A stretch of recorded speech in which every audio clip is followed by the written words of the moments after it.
Bom dia a todos. Espero que vocês estejam passando então o final de semana bem. Nós vamos entrar, nós vamos entrar agora na terceira aula do nosso curso, né? Então nós vamos falar sobre fatores intervenientes e variáveis socio-territoriais da violência e do crime, políticas de segurança pública. Nas últimas aulas, a gente passou sobre algumas teorias sociológicas que tentam explicar o fenômeno da criminalidade, e quase todas elas passam por entender o que leva em uma sociedade à ocorrência do crime. E hoje a gente vai ter algumas teorias que botam alguns temperos nesse tipo de visão, sobre a forma como a gente enxerga o surgimento da criminalidade. Então, nós vamos falar sobre fatores intervenientes e variáveis socio-territoriais da violência e do crime. O território, senhores e senhoras, ele é considerado um fator muito importante na criminogênese, no surgimento do crime como fenômeno. Dentro das teorias que a gente tem hoje, muita gente entende que afetando um território eu consigo afetar a criminogênese daquele local. E é daí que surgem teorias que são muito famosas no Brasil, na América Latina, que pregam que a intervenção no ambiente consegue intervir na segurança. Daí a gente tem diversos projetos, como aquele de Medellín, que reformou a cidade, atuou nas vilas e favelas para dar um pouco mais de dignidade para as pessoas, tentando afetar indiretamente a produção de segurança pública. E a gente tem exemplos aqui em Minas também, né? Belo Horizonte mesmo teve no final dos anos 2000 e começo dos anos 2010, teve uma intervenção chamada Vila Viva, né? Que tentava urbanizar aglomerados com risco geológico, risco de inundação, mas que indiretamente visava melhorar as condições de segurança pública dos bairros onde aqueles aglomerados subnormais estavam inseridos. A gente tem outras experiências de como a gente intervém no território voltado para a intervenção na segurança pública. Então, por exemplo, na Argentina, né, a gente tem um bairro que era portuário, que era extremamente degradado, era feito de galpões inutilizados, chama Porto Madeiro, né, Porto Madeiro. E esse bairro foi totalmente revitalizado, transformaram os galpões em locais de espaço de convivência, teatros, restaurantes, e isso mudou a cara do bairro e com isso reduziu significativamente a criminalidade naquele local. Então, a gente tem diversas experiências aí de como esse tipo de intervenção pode funcionar. E aí a gente vai, então, entrando aí no primeiro tópico, o território como variável fundamental para o entendimento da violência e da criminalidade. A vida cotidiana é territorializada, né? As pessoas vivem e constituem sociabilidade através das relações que constroem, mas essas relações são mediadas por diferenciações e segregações que o espaço social produz sobre o espaço físico. Na aula anterior, a gente até comentou para a turma aqui um exemplo de Belo Horizonte, para quem é daqui da capital e conhece mais ou menos aqui a divisão dos bairros, né? Nós temos uma região um pouco afastada do centro, fica na região norte e nordeste do estado, da cidade de Belo Horizonte, que chama Venda Nova. E essa região, assim, a proposta de pensamento que a gente estava fazendo na última aula era justamente isso, né? Você consegue, essa segregação faz com que você consegue viver sua vida toda, teoricamente, obviamente ninguém vai fazer isso, né? Mas você consegue viver sua vida toda na região de Venda Nova, em Belo Horizonte, sem nunca ir no centro comercial da cidade, na zona centro-sul. Porque Venda Nova tem de maternidade a cemitério, passando por escola, creche, faculdade, empresa para trabalhar, cartório para casar. Então, assim, a estrutura foi se segregando e se diferenciando tanto que hoje, inclusive, a gente consegue identificar até uma forma de pensar, né? Uma segregação sociológica dada essa segregação do espaço físico. Né? É uma região um pouco distante do centro da cidade e você consegue conviver nela sem necessitar de equipamentos públicos ou privados do centro de Belo Horizonte. Então, esse era um dos pensamentos que a gente estava propondo a respeito disso. Mas aí, dentro desse pensamento da territorialidade, uma das escolas principais que vai estudar isso na sociologia é a Escola de Chicago, né? A Escola de Chicago, ela, para tudo na sociologia, ela tem um pensamento que engloba um pouco a ecologia, né? Então, o pensamento da Escola de Chicago, ele coloca o ambiente e como as pessoas convivem nesse ambiente e como o ambiente impacta as pessoas e as pessoas impactam o ambiente e estuda a sociologia com base nisso. A base desse tipo de pensamento são os ecossistemas, né? A gente estuda isso, nossos filhos estudam lá no colégio, como que funciona um ecossistema, né? Então eu tenho ali os biomas, por exemplo, e eu tenho como a fauna influencia a flora influencia a fauna, as cadeias alimentares vão se influenciando dentro da teoria da evolução das espécies, então isso chama ecologia. E aí surge dentro da Escola de Chicago uma ecologia para tentar entender a cidade, a forma como o ser humano convive e o impacto do ambiente nessa convivência. A junção, então, de problemas econômicos e sociais causaria conflitos entre códigos morais distintos. Então, eu tenho segregações espaciais que vão gerando segregações de códigos sociais, de códigos morais. Então, às vezes, o que é correto no interior de um aglomerado, lá na Serra, por exemplo, não é necessariamente aquilo que vai ser considerado como moralmente aceitável em outro bairro da cidade, por exemplo, né, em Venda Nova ou no Barreiro, para dar os exemplos de regiões mais afastadas do centro-sul. E isso promoveria uma dificuldade de controlar o crime cometido por moradores de uma região em áreas de grande concentração de delinquência, ou seja, quando uma área começa a ficar degradada o suficiente para concentrar delinquentes, o modo de interagir daquela sociedade pode se tornar mais violento. Então a gente explica, por exemplo, que em algumas comunidades, algumas regiões do estado de Minas, por exemplo, tem um índice muito maior de agressão de parceiros contra suas esposas, de crimes relacionados à Lei Maria da Penha, do que outras.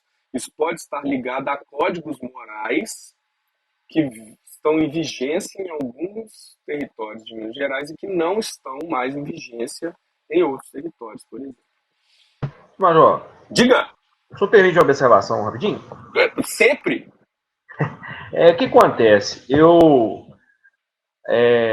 assistindo a aula do senhor aí falando sobre a escola de Chicago, aí traz algumas coisas que eu acho interessante que até então eu não atinava. Eu tenho um livro aqui, esse Freakonomics aqui, ó. Uhum, maravilhoso ele. Eu não sei se o senhor conhece, né? Conheço, tem ele aqui na minha estante.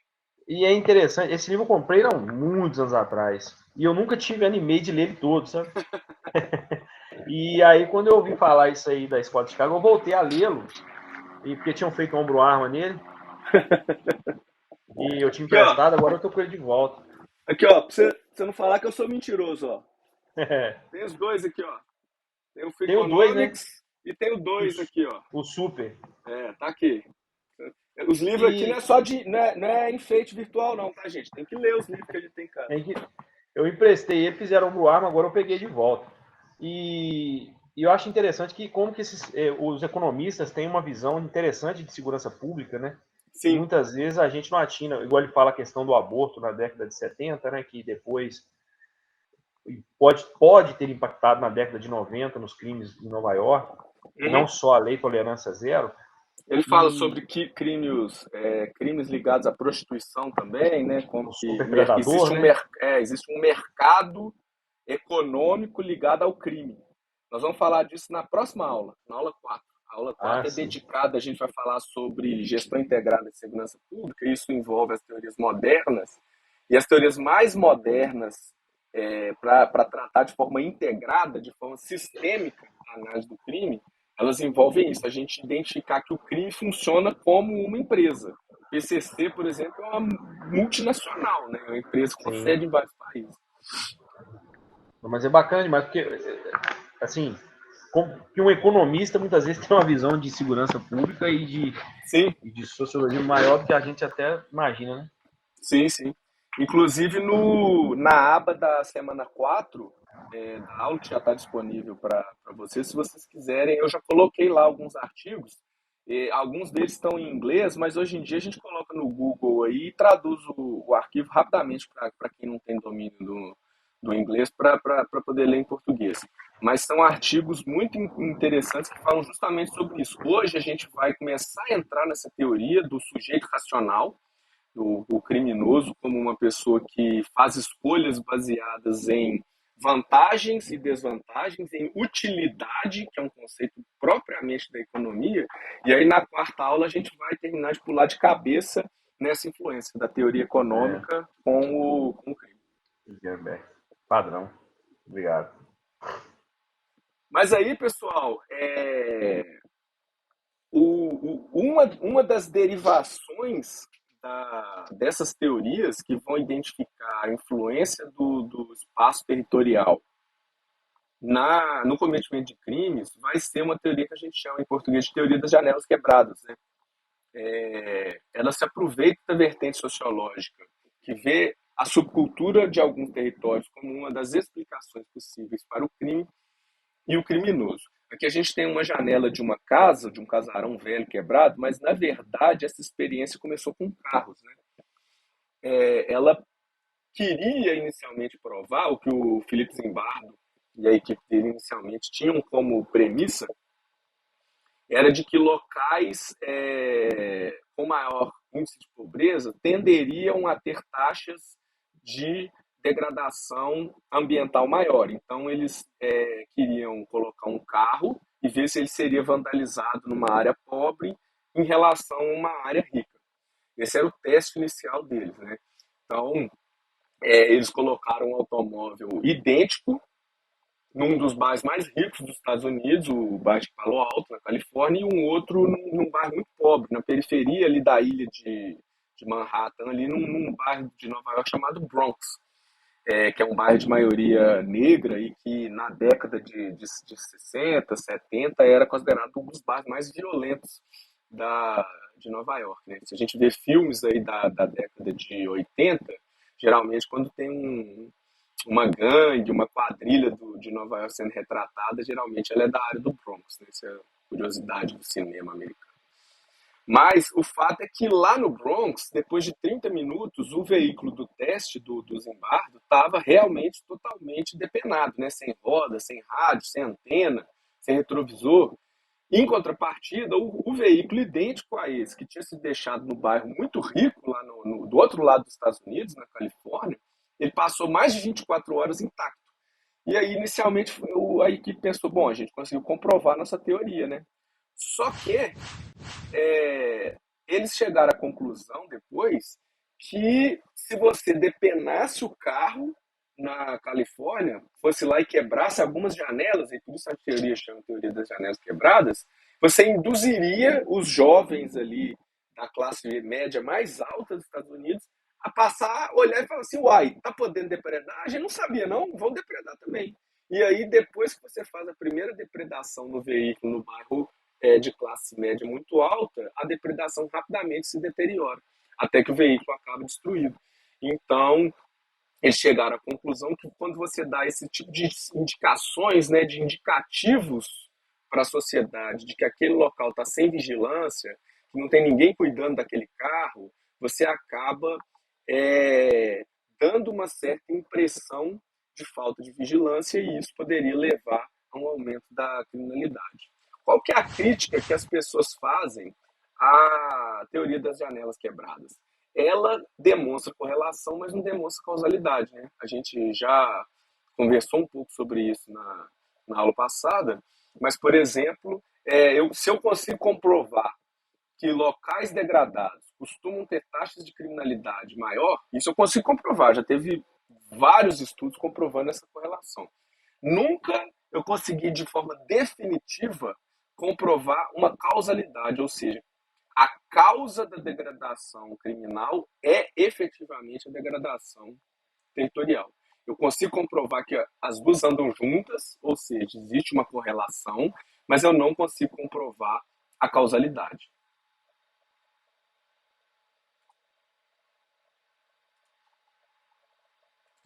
Então, nesses gráficos aqui que a gente está vendo, só para vocês entenderem qual que é a proposta, né? São gráficos engraçados para a gente chamar a atenção, mas é porque existem correlações que a gente chama de espúrias, né?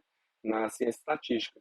Então, por exemplo, eu consigo comprovar matematicamente que quanto maior o consumo de sorvete num país, maior é a probabilidade de ataque de tubarão. Então, se eu pegar os meses do ano aqui num país, à medida que o consumo de sorvete aumenta, o número de ataques de tubarão também aumenta quase que na mesma proporção. As linhas são praticamente idênticas. Aí a gente vai perguntar assim: será que é porque tubarão gosta de carne misturada com sorvete? Não, né, pessoal? Muito provavelmente aí a causa do maior ataque de tubarões também é a causa do maior consumo de sorvetes, né? Então, provavelmente nos meses mais quentes do ano, as pessoas frequentam mais as áreas de banho da praia, ao mesmo tempo em que os tubarões se aproximam mais da costa procurando a água quente, isso acaba gerando maior índice de acidentes. Mas uma coisa não causa a outra, as duas só são correlacionadas. A mesma coisa com os filmes do Nicolas Cage, né? O número de pessoas que se afogam em piscinas nos Estados Unidos tem uma linha praticamente idêntica à linha da quantidade de filmes que o Nicolas Cage faz num ano. E isso não tem nenhum tipo de relação com a causa disso. Uma correlação aí só para a gente entrar um pouquinho nas ciências quantitativas, né? Os senhores vão ter que escrever um artigo científico daqui a pouquinho. Alguns vão escolher técnicas qualitativas, né? Entrevistas, por exemplo. O professor Roth estava falando na última aula para vocês, né? Sobre estudos sobre histórias de vida, sobre como transformar surveys em dados, né? Hoje em dia a gente tem softwares que analisam respostas abertas, históricos de ocorrência, por exemplo, mas alguns dos senhores vão optar por fazer trabalhos quantitativos. Uma correlação de 67, quase 70% em ciências sociais, pessoal, é uma correlação altíssima. Ela é considerada, assim, uma correlação que comprova uma aderência de uma linha do gráfico à outra de forma estatística muito relevante. Contudo, a brincadeira é essa, né? Isso é uma correlação totalmente espúria. A quantidade de filmes que o Nicolas Cage faz no ano não tem nada a ver com a causa dos afogamentos. Então é por isso que a gente bota esses gráficos aqui para chamar a atenção de como se critica a teoria das janelas quebradas. E aí, para as meninas da turma, aí, né, a gente sabe que o risco de um homem morrer afogado ele é muito maior do que o risco de uma mulher afogada. A gente vê a partir do momento que os homens chegam na adolescência aqui, o risco de afogamento de um homem vai chegando num ponto que eu tenho em determinadas faixas etárias 1.700 homens, por cento de homens afogados a mais que mulheres na mesma população. Isso significa que as mulheres são melhores nadadoras? Provavelmente não. Então, correlação não comprova causalidade. Isso muito provavelmente a sociologia e a psicologia comportamental implicam que os homens se arriscam mais, né? Os homens fazem mais besteira. Os homens bebem, vão para a cachoeira e tentam pular da pedra, enquanto as mulheres costumam ser mais inteligentes, mais espertas, mais conservadoras. Então, provavelmente a psicologia comportamental explica isso como causa, e não o fato de que mulheres nadam melhores do que homens. E aí, para a gente então resumir essas críticas, né, a teoria das janelas quebradas, algumas pessoas dizem que elas simplificam as causas do crime, achando que um fenômeno que é muito multicausal, que tem fatores ligados diretamente ao indivíduo, estariam mais ligados ao território. Então, isso é uma crítica que se faz à teoria das janelas quebradas.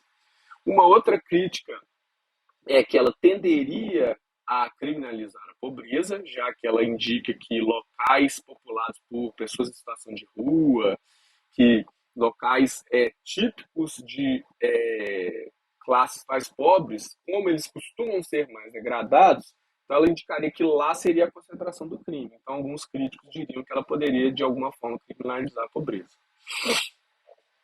E aí, agora sim, entrando mais de cabeça no escopo do que o Denis falou, né? As teorias da escolha racional têm muito a ver com a economia, né? No início lá da sociologia, quando a gente falou na primeira aula do Durkheim, uma das preocupações do Durkheim era construir uma ciência da sociologia independente, né? Ter postulados sociológicos para ter uma sociologia como ciência. Hoje, a sociologia ela já se permite uma mistura maior com outras ciências, como a psicologia, como a economia, porque ela já se sente ciência o suficiente, né, independente o suficiente para fazer isso. E aí uma das teorias que a gente tem seria a teoria da escolha racional. O que é a teoria as teorias que derivam do processo de escolha racional vão nos dizer? Todo crime é praticado por um criminoso e esse criminoso ele escolheu em algum momento praticar o crime. Então ela recusa o determinismo, né, de que cidadãos influenciados por um mercado capitalista que gera desigualdade econômica e que pressiona as pessoas a querer atingir metas socialmente propostos, mas que não estão necessariamente com aderência aos meios que aquela sociedade capitalista propôs. Então, esse tipo de teoria da escolha racional, ela recusa o determinismo. E aí ela muda o foco do criminoso para o contexto onde o criminoso decidiu cometer o seu crime. E aí notem que para a gente acreditar em quase todas as ferramentas modernas que as polícias brasileiras usam, como identificação de padrões espaciais, manchas criminais, identificação de maré horária de cometimento de crime, isso tudo depende de eu acreditar que o criminoso é um ser racional, que ele vai praticar o crime no momento, no local e o tipo de delito que ele se sente mais seguro para praticar. E desse tipo de teoria, por exemplo, decorre o que vulgarmente, né, a gente chama de triângulo do crime, né? Que é a teoria da abordagem das atividades rotineiras. Então, quando eu analiso que o crime só acontece se eu tenho oportunidade, técnica e um criminoso motivado, eu preciso de pensar que esse criminoso, ele não é uma pessoa que vai cometer o crime mesmo se ele não tiver a técnica suficiente, mesmo se ele não tiver a oportunidade suficiente. Então, essas teorias da escolha racional, elas influenciam muito a forma como se pensa prevenção ao crime no Brasil de hoje. Mas apesar. Então, a gente tem aqui, por exemplo, essa frase que vai falar: antes que qualquer política criminal de prevenção for desenhada, era fundamental compreender como funcionava o processo decisório daqueles que violam a lei. Ou seja, as pessoas decidem cometer crimes de forma racional. Então, isso é muito importante para a gente decidir isso aqui, ó, política criminal de prevenção. Se eu entender o processo decisório que leva um indivíduo a praticar um crime, fica mais fácil eu tentar atacar a prevenção. Então, uma das decorrências desse tipo de teoria, como eu disse, é a abordagem das atividades rotineiras, né, proposta lá pelo Cohen e pelo Felson, que vai dizer que existe um conjunto de atividades que desenvolvemos todos os dias a partir do comportamento baseado em uma rotina. Então, quase todo mundo, quando trabalha, tem uma hora que ela sempre é a hora que ela sai de casa, porque ela é a hora que ela sabe que o trânsito vai estar um pouco melhor. Quase todo mundo que vai trabalhar, ou vai estudar, ou vai buscar o filho na escola, sempre usa o mesmo caminho de carro para fazer. Todo mundo tem pequenas rotinas, né? Então, todo mundo geralmente acorda de manhã e já tem o jeito que ele gosta de acordar. Algumas pessoas fazem a barba antes de escovar os dentes, algumas pessoas escovam os dentes antes de fazer a barba. Eu já ouvi falar que tem pessoas que escovam os dentes enquanto tomam banho, tem outras pessoas que tomam banho primeiro, se enxugam, colocam a roupa e depois escovam os dentes. Então, isso são pequenas rotinas que o ser humano vai incorporando no dia a dia dele. É, e se a gente muda essa rotina, a gente corre o risco de se enrascar, né? Eu até disse na última aula, se eu acordo de manhã todo dia e a primeira coisa que eu faço é fazer a barba antes de tomar banho. Se num dia eu tomo banho, decido descer para passear com o cachorro, vou na padaria comprar o pão sem fazer a barba, muito provavelmente eu vou esquecer de fazer a barba o dia inteiro. Porque o ser humano ele precisa dessas pequenas rotinas também para deixar a vida dele melhor. O fato é que os criminosos contra o patrimônio constroem padrões de ação preditivos baseados nessa rotina. Então, se eu sei que comunidades geralmente têm um horário determinado em que as pessoas estão indo pegar o ônibus para trabalhar e para estudar, vão ter mais vítimas disponíveis para crimes contra o patrimônio naqueles horários. E é por isso que eu consigo construir aquilo que eu disse, né, de fazer uma maré horária de crimes ao longo de um dia, por exemplo. Porque os criminosos contra o patrimônio aprendem a identificar esses padrões e criam ações preditivas, ou seja, eles já preveem que entre 17 e 22 horas vão ter mais pessoas circulando na rua, porque o expediente do trabalho já acabou, eu vou ter pessoas circulando indo em pequenos comércios para resolver pequenas situações do dia a dia, eu vou ter pessoas saindo do trabalho e indo para a faculdade, então os pontos de ônibus vão ficar cheios. Então isso faz com que seja mais seguro para o criminoso, porque eu vou ter mais vítimas cometer crimes contra o patrimônio nesse horário. Notem que eu estou destacando aqui o crime contra o patrimônio, porque a abordagem das atividades rotineiras ela se volta muito para crimes predatórios, né? Crime em que não importa quem é a vítima, desde que ela seja uma vítima em potencial. Se eu vou roubar um celular, se eu vou furtar uma carteira, se eu vou furtar um veículo, não importa se o veículo é do João ou é do José. Então, por isso que essa abordagem se adapta muito aos crimes contra o patrimônio. Ela não se adapta tanto a crimes interpessoais. Então, por exemplo, se o marido quer praticar um crime contra a sua esposa, ou se um ex-companheiro quer praticar algum tipo de violência dentro da Lei Maria da Penha contra sua ex-companheira, não adianta se a vítima em potencial não é a sua ex-companheira. Então, no caso desse crime interpessoal, esses comportamentos de grupo, as rotinas que a sociedade vai criando, não vão influenciar tanto no cometimento dos crimes. Fazendo um adendo, é natural que se a gente tem grandes conjuntos de dados, né, o que na ciência da estatística a gente chama hoje em dia de Big Data, eu consiga construir padrões também para os crimes interpessoais. Então, por exemplo, na maior parte das cidades mineiras, enquanto os roubos têm concentração de dia da semana entre as segundas de manhã e as sextas-feiras no final da noite, os crimes de homicídios têm um padrão de aumento a partir da sexta-feira no final do dia e dura até a madrugada de domingo para segunda-feira, muito provavelmente também levado por alguns encontros de cadáver na manhã do domingo e na manhã da segunda-feira de homicídios praticados nas madrugadas anteriores.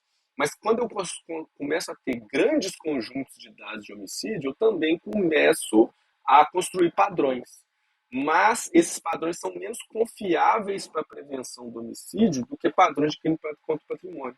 Porque, em que pese alguns homicídios sejam homicídios eventuais, então um cunhado embriagado brigou com o outro cunhado e os dois, durante a briga, um deu uma facada no outro e provocou um homicídio. Isso é um crime que está ligado ali ao final de semana, ao consumo excessivo de álcool, às reuniões familiares. Agora, crimes, especialmente de homicídio, ligados ao tráfico de drogas, por exemplo, eles não vão ter essa rotina. Se uma organização criminosa decide que vai tornar como alvo o chefe da quadrilha rival, esse alvo vai ser um alvo onde ele estiver e quando ele estiver, independente da hora do dia ou da semana. Então é por isso que a gente diz que a abordagem das atividades rotineiras ela não se adapta tanto aos crimes interpessoais como aos crimes contra o patrimônio.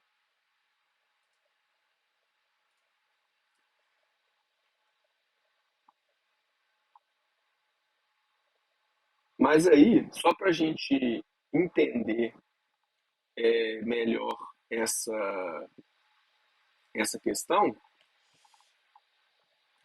aquilo que eu disse, né? Então, tá aqui a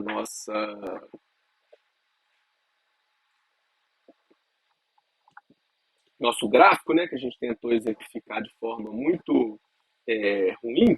Quando eu tenho, e parece o desenho do meu sobrinho, de 3 anos de idade, mas quando eu tenho aqui a maré horária dos crimes contra o patrimônio, eu verifico que eu sempre tenho um padrão ligado à concentração de pessoas, ou seja, à disponibilidade de alvos. Então, à medida que os criminosos, de forma racional, percebem que é mais fácil praticar um roubo, um furto, nesse horário de 5, 6 horas da manhã, ou nesse horário às 17 ou às 22, porque os pontos de ônibus estão cheios, as pessoas estão se deslocando de ônibus pela cidade, isso vai construindo padrões racionais de cometimento de crime. E os órgãos de segurança conseguem combater esses padrões racionais de cometimento de crime.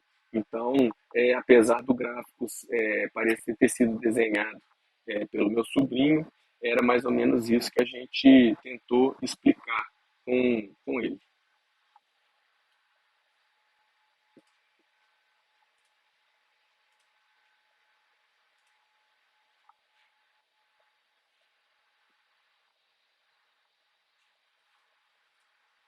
E aí, pessoal, surge isso, né? O triângulo do crime, né? Que o Cohen e o Felson, no seu trabalho seminal lá sobre a abordagem das atividades rotineiras, descrevem que hoje é muito famoso, né? Então, eu posso tentar atacar o crime pela disponibilidade dos alvos, supervisionando os infratores ou pelo local. Em relação ao território, a atuação do local é feita melhorando a iluminação de praças, cortando a grama de academias da cidade, de locais de visitação pública, com a revitalização de locais. Então, em Belo Horizonte, por exemplo, a gente tem o exemplo da Rua Sapucaí, né? Era uma área extremamente degradada no baixo centro de Belo Horizonte, próximo da estação central de trens, e hoje é um ponto turístico que as pessoas saem de outros estados para vir conhecer. Então eu atuo no local. Eu posso supervisionar o infrator também. Então, quando eu tenho acesso a sistemas como o CEU, como eu vejo se os tornozelados estão dentro das áreas onde eles devem estar, quando eu verifico o cumprimento de medidas cautelares impostas ao juiz, pelo juiz em substituição a alguma forma de progressão de pena, de regime, por exemplo, então eu estou atuando na supervisão ao infrator. Ou eu vou atuar sobre a vítima. O que acontece? Durante muito tempo, a gente só conseguiu de forma científica verificar a atuação sobre o território. Então, eu poderia ver, por exemplo, a Praça da Estação de Belo Horizonte 10 anos antes das reformas estéticas que ela teve, 10 anos depois, e verificar se o número de crimes contra o patrimônio lá caiu, por exemplo, ou sobre o infrator, né? Então, tentar, através de pesquisas qualitativas, por exemplo, identificar qual que é a taxa de reincidência do infrator, se o infrator se sente mais ou menos seguro para cometer um delito em determinadas situações.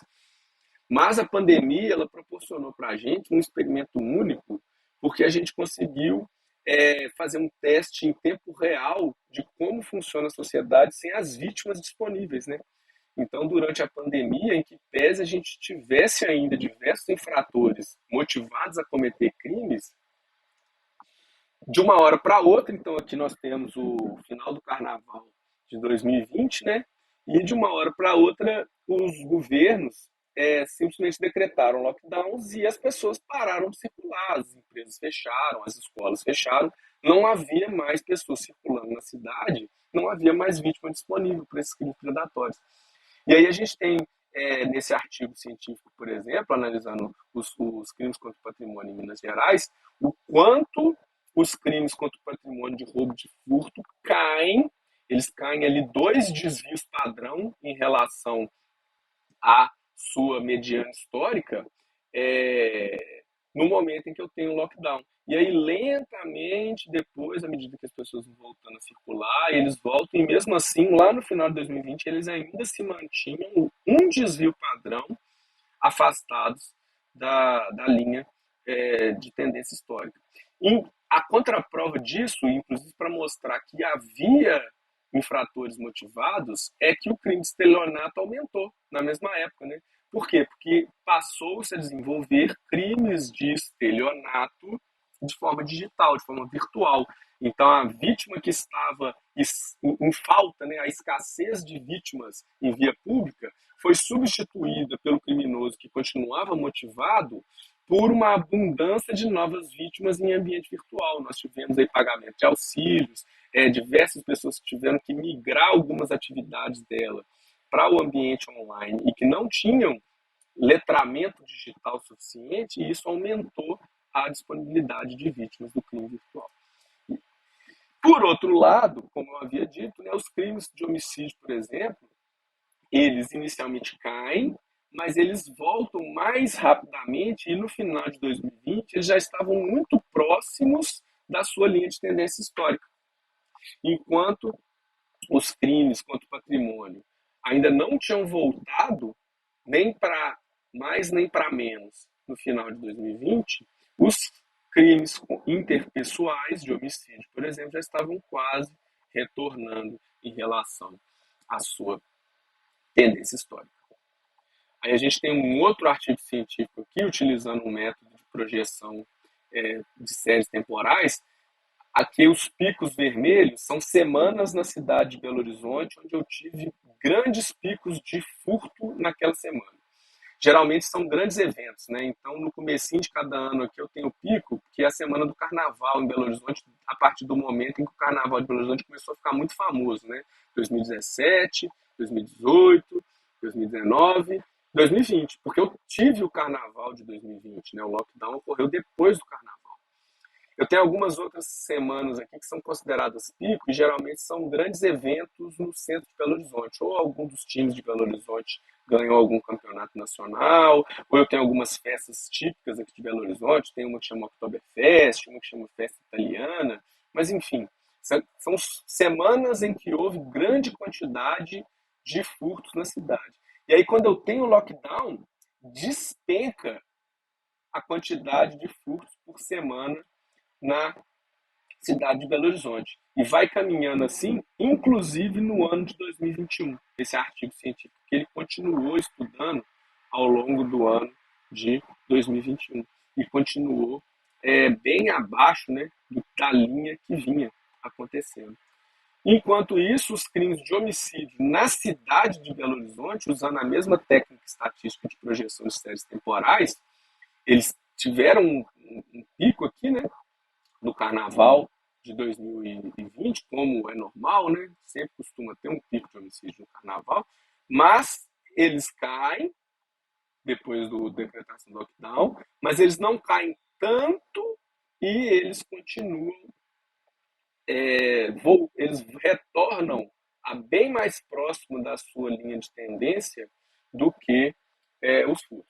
Então, são só experimentos científicos, alguns artigos que foram publicados com dados reais de crimes que provam que a abordagem das atividades rotineiras, ela de fato faz sentido para crimes contra o patrimônio, mas não explica tão bem os crimes interpessoais. Então, isso gera as teorias que vão falar sobre prevenção situacional da criminalidade, que a gente disse, né? Então, alterar o espaço físico, alterar rotinas da população, alterar a forma como as possíveis vítimas agem, vai fazer com que racionalmente os indivíduos se sintam inseguros para cometer o crime.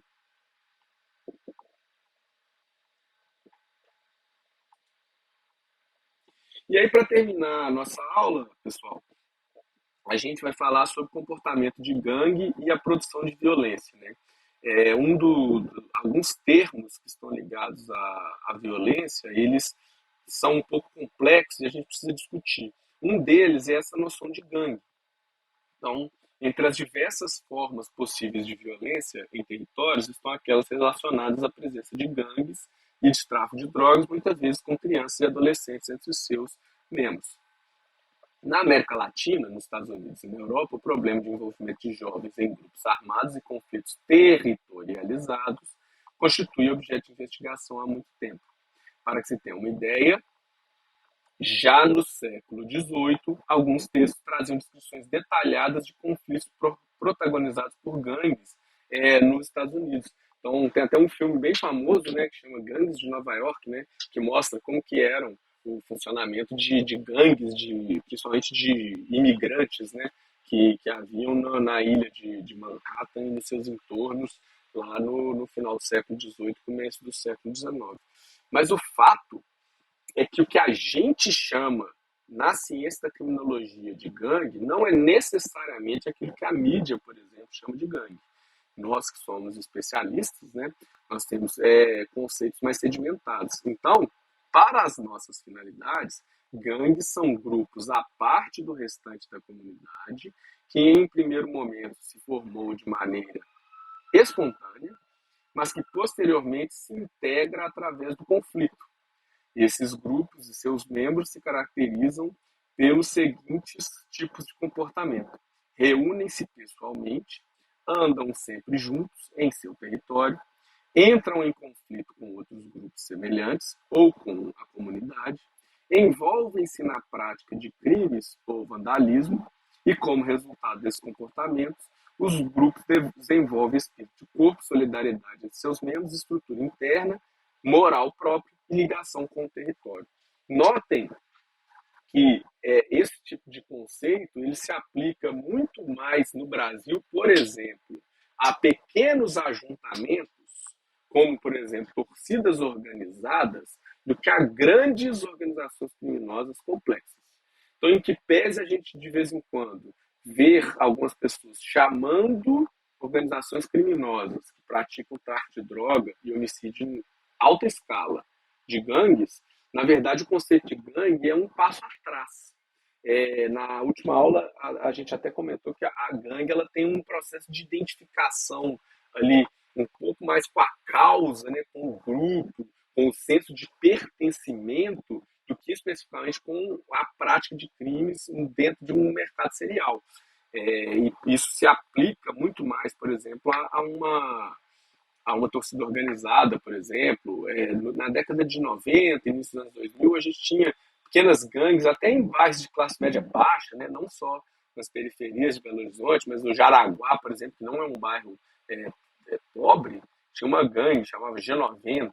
Então, são comportamentos um pouco diferentes do que a gente, às vezes, pode ver as pessoas chamando de gangues. E isso, senhores, a gente discutiu numa aula anterior sobre o quanto o sentimento de pertencimento com o grupo pode gerar freios morais, ele também pode tirar freios morais. Né? Então, por exemplo, o senso de pertencimento que às vezes um jovem tem com um grupo de torcida organizada, às vezes é maior do que com a própria família.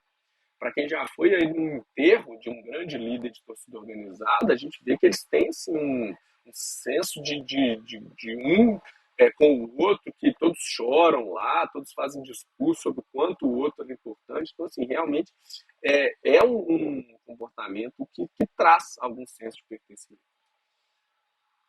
E aí, as consequências correlacionadas da presença de gangues numa comunidade, né, são tanto a ocorrência de crimes em si, principalmente atos de vandalismo e pequenas violências entre as gangues, como gerar sensação de insegurança e medo na comunidade ordeira. Né? Então, a comunidade começa a ver os atos de violência e se sentir insegura. Lembrando que segurança é uma das coisas mais primárias que a gente tem para o funcionamento de uma vida saudável. Né? Se a gente lembrar lá da pirâmide de Maslow, o quanto que a segurança está na base, né, de uma vida estruturada. Então, causar insegurança e medo nas pessoas é muito ruim para o funcionamento de uma sociedade. E aí as gangues podem incrementar acesso às drogas, podem incrementar acesso às armas e podem incrementar a letalidade de conflitos.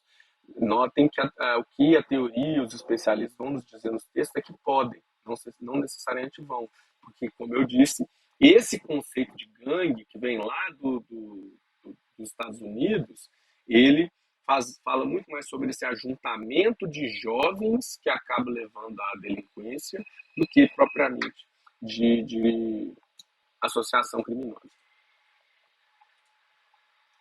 Em relação a isso, o termo gangue, quadrilha, facção e máfia, apesar de por vezes serem utilizados na mídia como sinônimos, apresentam diferença conceitual. Importado dos Estados Unidos, então, o termo gangue se refere a grupos de jovens de um espaço territorial, geralmente bairros de baixa camada socioeconômica, que costumam agir juntos, compartilhando certas ideias e estabelecendo rixas com outros grupos. Por outro lado, o termo quadrilha, que a gente vê muito sendo usado na mídia também, era uma definição penal até 2013 no Brasil. Então, ele identificava ajuntamentos mais organizados e violentos de pessoas. Todavia, nós somos especialistas, né? Nós usamos os nomes técnicos. E o termo penal quadrilha foi desatualizado em 2013, sendo agora identificado como associação criminosa.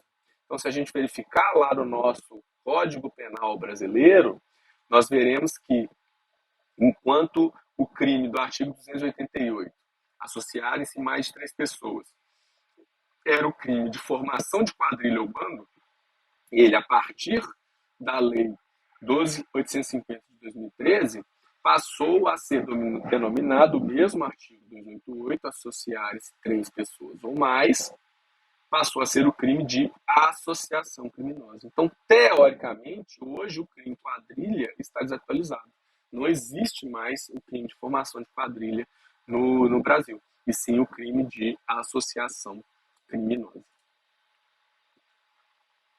Já o que a gente entende por facção, genericamente pode ser enquadrado como organizações criminosas. Então, aquilo que as polícias, os especialistas discutem e chamam de facção criminosa, né, genericamente vão ser enquadrados no artigo 1º da Lei das Organizações Criminosas. Né? Então, considera-se organização criminosa a associação de 4 ou mais pessoas estruturalmente ordenada e caracterizada pela divisão de tarefas, ainda que informalmente, com o objetivo de obter, direta ou indiretamente, vantagem de qualquer natureza, mediante a prática de infrações penais cujas penas máximas sejam superiores a 4 anos. Então, dentro do ponto de vista estritamente penal, o que a gente chama de facção criminosa é uma organização. Então, as facções, né, elas têm toda essa estrutura, né, hierárquica, organizada. Eu costumo ter uma pessoa que é responsável pela produção da droga, pelo transporte, eu tenho uma pessoa que é responsável por cometer homicídios naquela organização, eu tenho pessoas responsáveis por vigiar as entradas das comunidades onde ocorre o tráfico de drogas. Por favor, não usem o termo soldado do tráfico. Eu sei que de vez em quando a mídia acaba usando isso. Isso pode tentar as organizações policiais a usar o termo soldado do tráfico, mas quem tem soldado são as instituições militares, a polícia militar e as forças armadas, e organizações militares não praticam crime, pelo contrário, elas são conhecidas pela lisura da sua atuação. Então, a gente não usa o termo soldado do tráfico. A gente pode usar fogueteiro, vigia de boca, vapor e outros termos que são próprios dos movimentos criminais, mas que a gente sabe que a gente acaba utilizando. Mas o fato é que existe uma estrutura ordenada, caracterizada por essa divisão de tarefas. Mesmo que informal, né, pessoal? A gente sabe que algumas facções, como o PCC, como o Comando Vermelho, eles têm divisões até formais, né, de tarefa, eles têm estatutos. Mas existem algumas facções um pouco menos estruturadas que não vão ter um mandamento ideológico tão formal. Mas ainda assim eu consigo claramente identificar a divisão de tarefas naquele grupo, com o objetivo de obter direta ou indiretamente vantagem praticando crimes. Então, é isso que caracteriza uma organização. Então, a gente vê que claramente as facções são, para o ponto de vista penal, é, crimes. Mas, do ponto de vista sociológico da criminologia, né, a gente identifica que o que a gente chama de facção nos estudos do crime são essas estruturas que surgiram no interior de grandes presídios. Inicialmente, eles, inclusive, advocavam pelo direito dos presos. As primeiras ações dessas facções eram para garantir melhora na condição dos presos. Então, a gente tem o Comando Vermelho, no Rio de Janeiro, o primeiro partido da capital em São Paulo, a Família do Norte, lá no Rio Grande do Norte, os Guardiões do Estado, no Ceará. Então, hoje eles já possuem uma atuação bem mais profunda, né? Então, eles têm um processo ali de ponta a ponta na venda de drogas, uma imersão em atividades que antes eram até típicas das milícias, né? Então, no Rio de Janeiro, por exemplo, houve uma fusão de maneira que hoje as facções fazem atividades típicas das milícias, como o gatunete, e as milícias fazem atividades típicas das facções, como o tráfico de drogas, por exemplo, que era uma coisa que inicialmente as milícias também não faziam. Então houve essa mescla no estado do Rio de Janeiro. Para fins de conceito mesmo, o estudioso que o Paiva, nesse texto dele, ele vai falar que facção é um coletivo constituído por associações, relacionamentos, aproximações, conflitos e distâncias necessárias entre pessoas comprometidas, ou seja, uma rede, esse é o conceito de rede, desenvolvendo relações afetivas profundas, laços sociais elaborados como os de família e um sentimento de pertencimento desenvolvido pela crença em determinadas orientações políticas e éticas que se sustentam. São coletivos móveis de pessoas que fazem o crime como um meio de integrar a sociedade, pois não visam a sua destruição. Então, isso aqui é a diferença, por exemplo, de ações como as que a gente viu no Rio de Janeiro, de queima de 35 ônibus. Aquilo não são ações propriamente terroristas. Elas são ações que a gente chama de insurgência criminal, mas elas não são terroristas, porque elas não visam derrubar o Estado. Né? Elas não visam destruir o Estado, elas visam integrar o Estado por meio de uma governança criminal em vez da governança legítima das autoridades constituídas. Então, essa aqui nessa parte do conceito é a diferença que ele faz, esse autor, em relação à insurgência criminal e ao terrorismo puro e simples, né? Seja ele político, jihadista, ou étnico, ou coisa parecida. Em alguma medida, as facções são coletivos compostos por convergências de intencionalidades de alcance variados, com pessoas ocupando posições nos esquemas do coletivo e outras atuando em suas máquinas. Então, da mesma forma como eu tenho o núcleo, né, do PCC atuando em São Paulo e lá nos presídios de segurança máxima do regime diferenciado, eu também tenho pessoas atuando nas suas margens. Né? Então, existem, por exemplo, organizações criminosas, associações criminosas em Minas Gerais que nós sabemos que são coligadas, tanto com o Comando Vermelho como o PCC, por exemplo. Mas e o PCC, ele já seria uma máfia? Essa é a pergunta que não quer calar, né?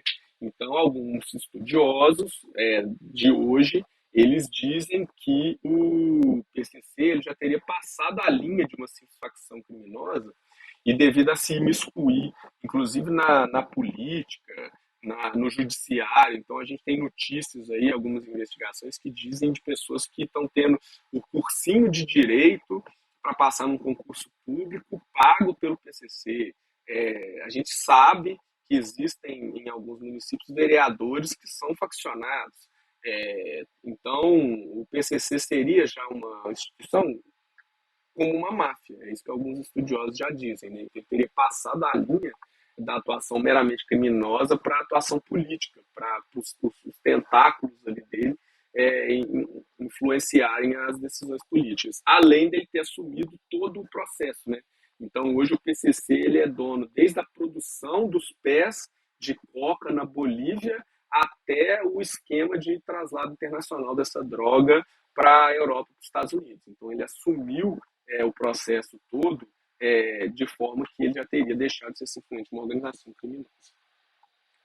Bom, se ninguém tem dúvidas, foi um prazer e bom feriado a todos. Até a próxima. Um abraço, pessoal.